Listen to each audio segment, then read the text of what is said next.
नालासोपारा व बोईसर विधानसभा मतदार क्षेत्रात विरार पूर्व ग्रामीण भागातील 10 गावात विविध विकास कामांचे भूमिपूजन आमदार राजेश पाटील यांच्या उपस्थितीत करण्यात आले। ग्रामविकास विभाग, सार्वजनिक बांधकाम विभाग, जिल्हा परिषद बांधकाम विभाग, जलजीवन मिशन, महाराष्ट्र जीवन प्राधिकरण, डॉक्टर बाबासाहेब आंबेडकर विकास योजना, अल्पसंख्याक वस्ती सुधार योजना, प्रधानमंत्री मुख्यमंत्री ग्राम सडक योजनेअंतर्गत ही विकास कामे मार्गी लागली असून या कामांना सुरुवात झाल्याने ग्रामस्थांनी समाधान व्यक्त केले आहे। कोणत्या 10 गावात विकास कामांना सुरुवात झाली पाहूया।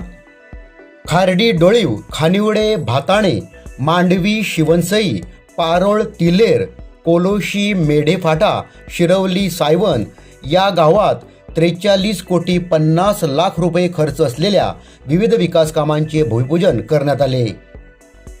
या प्रसंगी बोलताना आमदार राजेश पाटील यांनी बहुजन विकास आघाडीच्या माध्यमातून ग्रामीण भागातही शासनाच्या विविध योजना कार्यान्वित करून विकासाला प्राधान्य दिले जात आहे असे सांगितले।